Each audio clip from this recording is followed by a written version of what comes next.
Serum 17 once again. This is my Metro Last Light Ranger Hardcore Difficulty video walkthrough.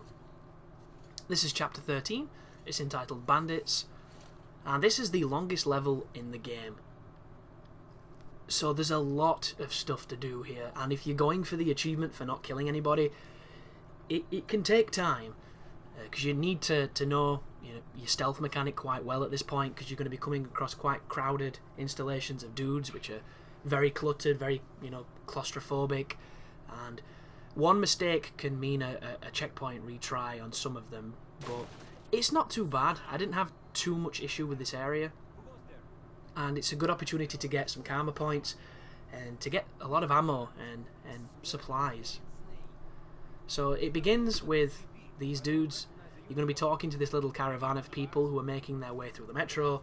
They inform you that there's been, some members of their group have branched off and they've not heard from them. And lo and behold, we have to go and find them.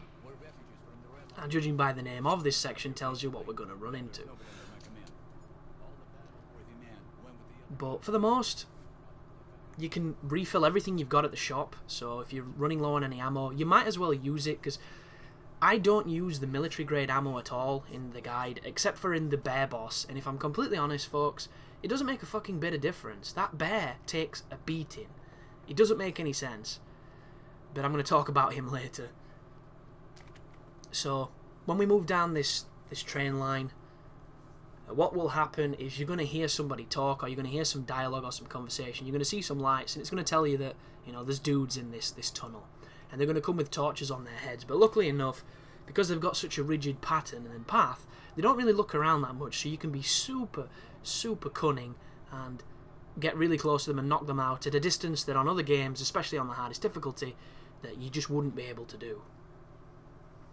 But as per normal, you want to turn off all the lights you can, and you want to always crouch. Crouching on this game is powerful. Keep crouched, watch that watch, and you have so much power you don't even realise how powerful you are right now. So over here is a bunch of bandits either robbing, raping, I don't know what they're doing to this woman, but we're not going to allow it to happen, so we're going to take him out quietly, steal some shotgun shells, and then take out his friend, who turns around and then gets punched with the brunt of the knife. And what will happen here, I don't think you can save this woman. I don't know if she's unconscious or if she's dead or what's going on, but she doesn't really talk. But when you move back towards the other side of this carriage, another guy's going to come looking for these people that we've just taken out, so you need to take him out. So the easiest way to do it, just sit at the side of this train and then just wait for him to come. He does have a light, so just bear that in mind, and then take him out. I think he's got a light anyway. Yeah, he's got a light.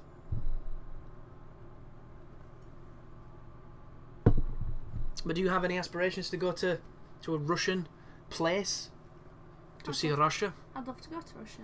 What places? You think of St. Petersburg? Well, I've looked into doing a lot of the Nordic cruises go sort of The top end. Yeah, and go sort of straight through to St. Petersburg, and obviously get off there.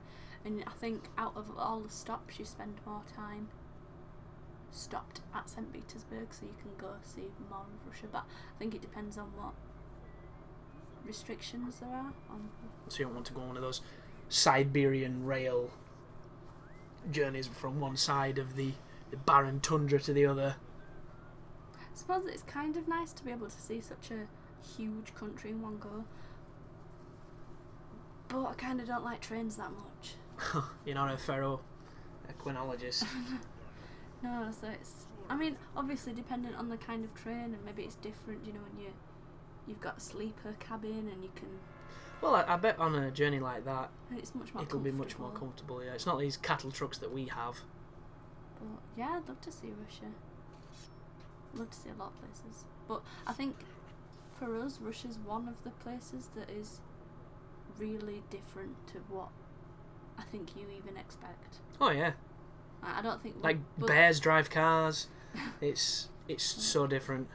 Like, we get warm weather here and we get cold weather here, but I think somewhere like Russia is one of those places where, even though it's going to be cold and it's going to be white and snowy and it's going to be... not really prepared for... I think it's a culture shock as well as the whole, oh my god, who knew the planet could get this cold. Well, the thing for me But I like the cold stuff. is also what you're doing. It's Here, that's the thing. I wouldn't go out without a coat.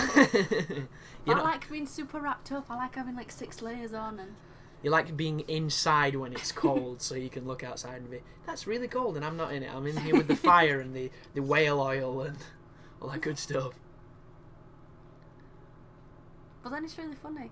My friend from uni, Martin, that you met, who's from Norway, he posted a picture on Facebook. Like, I always imagine Norway's cold. I know it's not. That's illogical. But they're like sunbathing.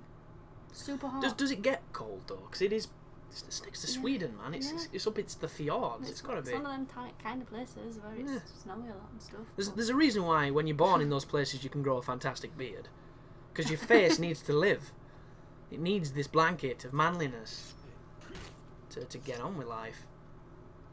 But yeah, something kind of don't expect. But yeah, I think there's a lot of Russia and stuff that is stunning, and I'd love to see. See, I'm interested in the, like, what do they sell in the shops type stuff? What is their electronic shop like compared to the ones that I know from where I am? You know, just go into their supermarket or go into their shopping centres, like their malls or their... See, it's weird because I always think that, for example, Europe, other than the high fashion places, everywhere seems really... I mean, we've mentioned it before. Everywhere seems sort of behind, but maybe to us, to them, we seem behind. Well, it makes me wonder, are AC/DC still in their prime in Russia? Have they not realised that they've kind of stopped for a while and then they came back with that new album? You know, you don't know. Is everybody wearing, like, Adidas tracksuits and stuff? It could... I think... The notion of such... It's too far for us to even contemplate exactly. like what it might be like there. Even though it's probably incredibly stupidly similar to here. Oh, no doubt. It's probably just that massive ignorance thing of, we're just like everyone else, we just have our issues. Like, look at Australia. That can be a cultural shock with a lot of things that I look towards, like with the games and with the internets and all the stuff that we told Aiden, so we don't want to go there anymore. Why was he going to live there? Yeah, they were on about immigrating. I don't know how. Because you have to have a skill, Aiden, that's what I told him. Just to wind him up, he does have a skill. Got fantastic hair. But some of the stuff that they have there, they look like any other country, you know, any other first world country on the planet. But there's certain, you know, regulations, like what we were watching the other day in Poland with the full contact strippers, which... This is the kind of stuff that we watch in Australia, I think stripping was illegal for a very long time. I think it's only, I say recently, it's only over the last few years, maybe the last, I don't really know, where that's become more acceptable. And my culture of Australia and my knowledge of its history and things, they're not great, but just to see the way that they're evolving, you know, with their strict routine and regiment of letting people in who bring trades and stuff like that, that is a big culture shock. For them then to have censored violence and get things really late and things along those lines, where you've got, like that thing I said the other night in this, we were watching pissed up British people abroad. It was a fantastically complimentary programme. It was all the stereotypical dudes that go on stag do's. I think the programme was literally called Boozed Up Brits Abroad. It was. That was the name. You know, they were wearing this badge of honour. And it was just a bunch of guys just drinking and going to strip clubs. And the one that we caught was Warsaw and Krakow. Yeah, so it was some of the bigger names in Poland. But there's this notion in England especially that all Polish people are coming here and stealing everybody's jobs because they're all these evil Polish folk. When all it was on this video in these two cities was nothing but English people going over there and getting pissed. And when I think about, would I rather have people being quiet and living and providing and working, or would I want their families? Or would I want, you know, Blackpool on a Saturday night where they're sick everywhere? Like, I don't think I would. So it's this irony of these really ignorant xenophobic people saying they're coming in here taking our jobs, when all it is tourists going over there and shitting on their culture. Like, this is a monument where you cannot take your shirt off or do anything to. You can't even touch this monument because it's sacred. So what does the dumb boozy Brit do? He takes his shirt off and thinks he's Rocky and nearly gets arrested. Such a douche. Like, the one rule that they had for this one town was don't touch the steps. It's like, don't throw your own shit. There's always going to be somebody who thinks it's funny to throw his own shit. And he wouldn't have done it if they'd have not said it. It's because there's the rule and some people are just stupid and contrarian. I think, though, that the big fear was that he was going to take a piss on it. Oh, no doubt. I think that's what they all thought was going to happen. But you know, the real question is, would he have done it if there weren't a bunch of cameras celebrating the fact that we're sloppy when we're abroad? I just can't believe there's people like that exists. It's just really disrespectful, man. Like when we were in France. And that's the thing as well. It'll have been too dumb and too ridiculous to even consider what the monument might have been. Considering where it was, could have been a war memorial. What it was about, it was incredibly likely that it was to do with the Holocaust. Yeah, you know, like Nazis killing Polish people. Yeah. That was probably what it was for, and there were wreaths on it and stuff. And there's this guy with his this belly guy out. just like, oh, this is funny, they've told us this rule and I'm going to break it. Yeah, nothing sacred, man. Nothing sacred at all. Whereas if that was here, and there was a Polish guy taking his top off after he'd been told, up the cenotaph, yeah, that guy would have been one of the people like, they should all be sent back, it should be burnt. well, no doubt. Full well. Oh, it does make it. Yeah, but it's a tricky situation talking about our war memorials, because there's been certain fundamental religious groups that have pissed and burnt poppies and done a lot of things that is our cultural representative of what we did in the war. But equally, there's been a lot of pissed And up students that have we didn't pissed do on anything. war memorials and. Oh no, no doubt. I'm just saying, nobody seems to get punished for doing this. I don't get that. Like, I think there should be an island where we reenact the war. And what we do is we take all the people that make the crimes, that do these things, we send them there to fight in the reenactment. And we use live rounds because it has to be real. And it's one of those things where you really learn to respect to not piss on the war memorial when you died from the first shelling at Normandy, or fake Normandy that we've made. You see, Yeah, you'd it's not the be doing much ultimate- pissing on anything then, would you? No, you wouldn't. You'd just be a bunch of teeth and a bit of brain matter. But the main point is you learnt your lesson. I think. Things like that annoy me. Whether you agree with wars or not. Oh yeah. It's that fundamental thing of people think everything's lost respect. I don't think it's a case of people have lost respect. I just think there's a large majority of folk who aren't being taught respect. I think it's literally just that. Completely. I think, as well, there's such a huge distance now that for us, it's one of those things where if somebody in Afghanistan or Iraq dies, it's sad and it's on the news and things, but it's incomprehensible to most people's brains now to understand. Especially like It doesn't affect their life, so why should they care? World War II, it's like, well, what does it matter? It was a long time ago. And it's like, that whole thing wiped out practically an entire generation of men in this country. And the entire reason you're able to piss on that war memorial right now is because of the freedoms that those names fought for. And for most of it, a lot of the time, people that were younger than you Yeah. were going out and These are lying about their 16-year-old age. kids, so they could sign up and serve the Queen. And I just serve think, the country. whether you agree with it not now So or stupid. even if you would have done then, I think whether you think fighting for king and country and all that is bullshit or not, it's disrespectful that somebody else has died, and it would be like pissing on someone's memorial at a cemetery. It's not nice. And it's unnecessary. It's just, why? Have more control of your bowels. There are certain things that you shouldn't do.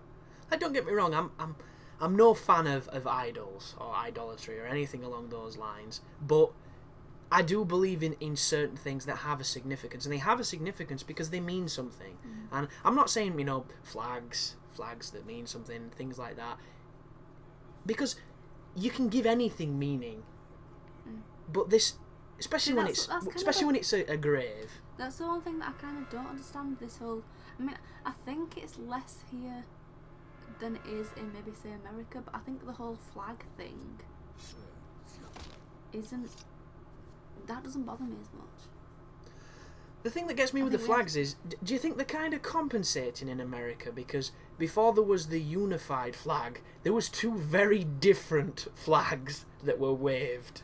So to kind of get rid of that memory of, hey, racism, hey, no racism, like, they wave the new one to say, yeah, forget the other ones.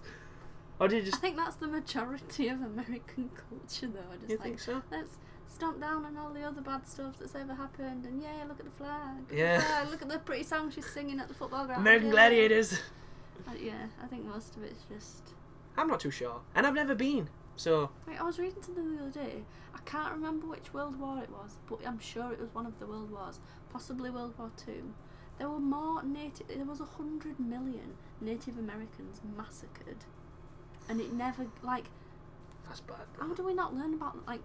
6 million Jews in the Holocaust is or 6 million people murdered in the Holocaust is horrific, but doesn't quite match up to 100 million, and we never hear of it because that's the thing we never want to hear.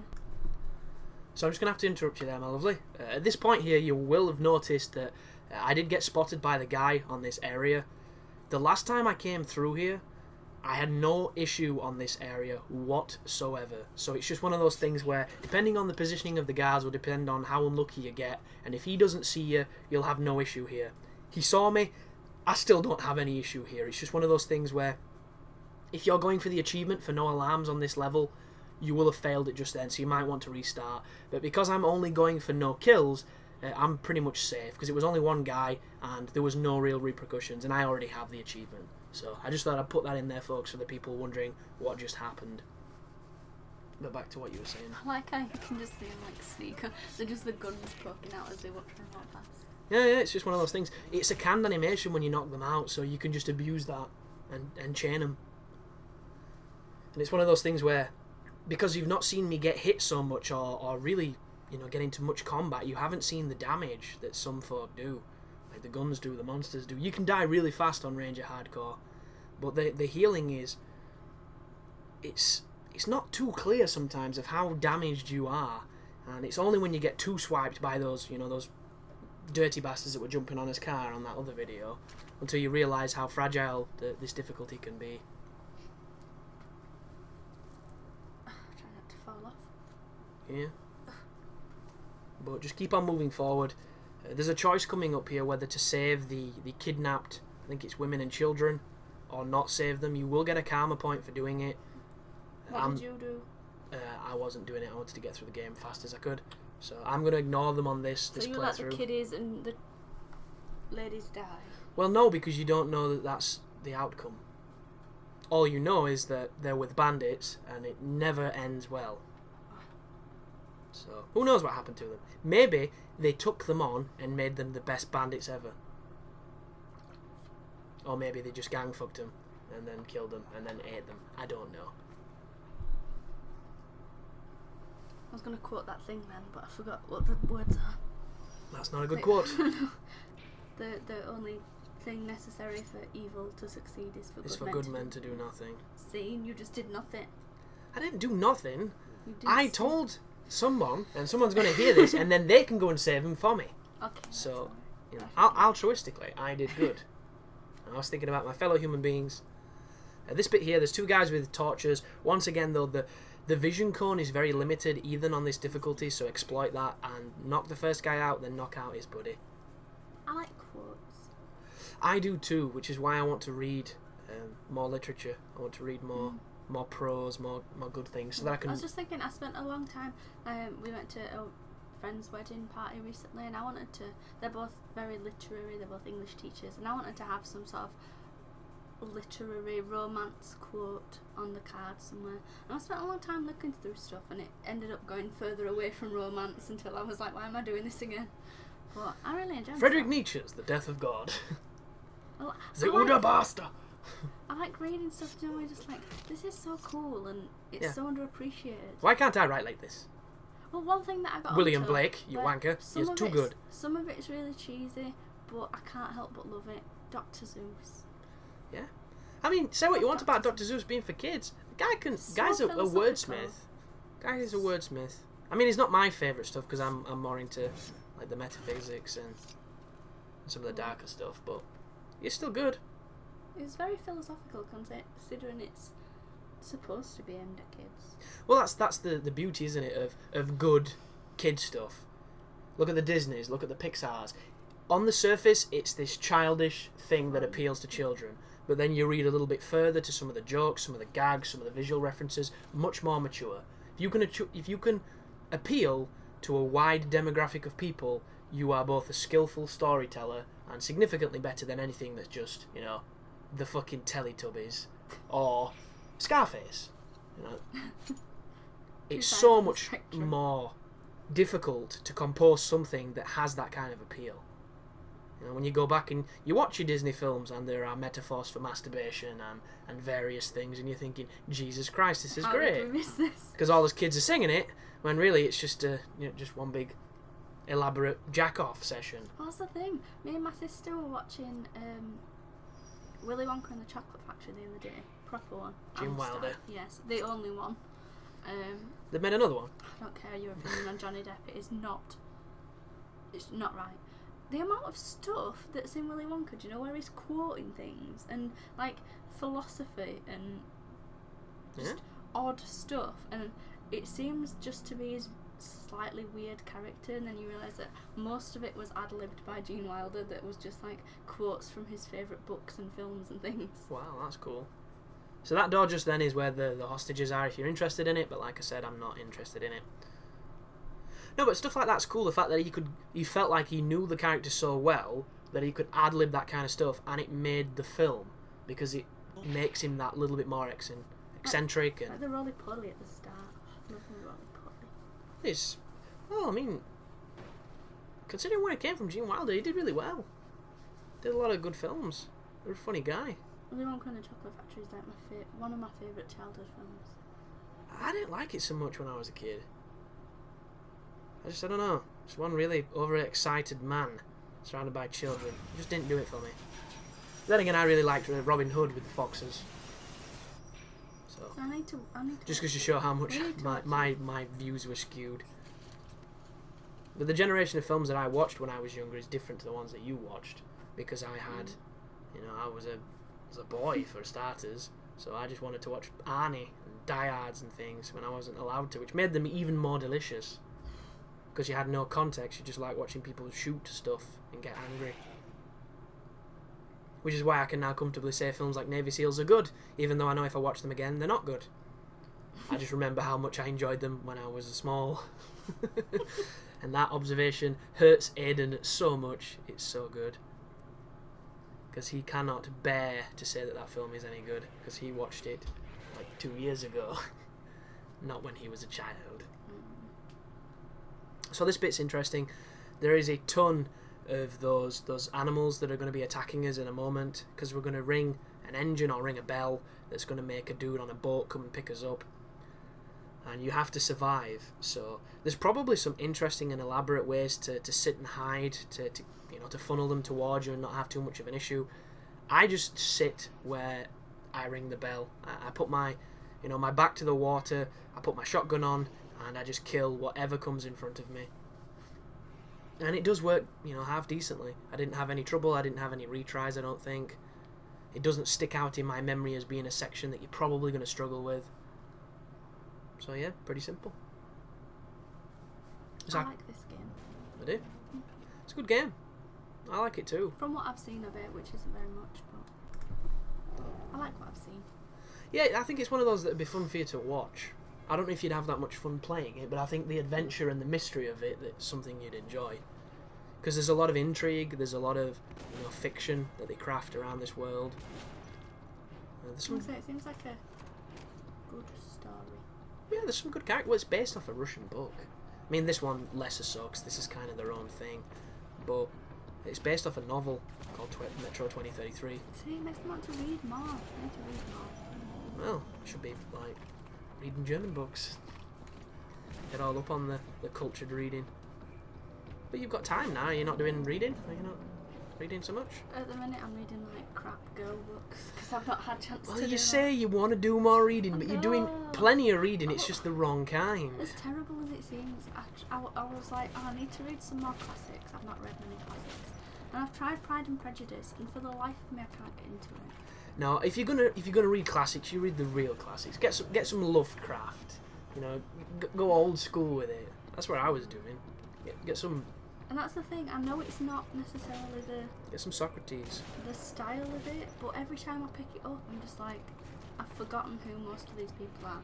Like, I've not yet got to the bits where the love story sort of takes off, and I know she's setting the scene and the cultural, societal implications of everything, but I'm just a bit bored. I want the romance to kick in. Like, that book does nothing for me at all. Like, I mean, the quote I ended up picking for the card, incidentally, was from one of the books that I read, Wuthering Heights, which, as one of the greats kind of thing, I really enjoyed. I was say, I know you liked Wuthering Heights, so that's good. I don't know, there's some stuff that people say you should read, but it's one of those things where you've kind of thing that you've got to find the thing that you like, because it's difficult to read something when you're reading it for the sake of reading it. And I feel this is the thing with Pride and Prejudice. I'm probably going to come back to it later, but I feel like now I'm at the point that I've not picked it up for too long that I'll probably have to start from the beginning. Yeah, I know that. And I'll probably skim read from the beginning because I kind of know what's happening. Like, someone's ill at the minute, which means they have to stay at the person who they got ill at house. Makes perfect sense. Classic. I'm trying. Thanks for watching, guys, and you take care now.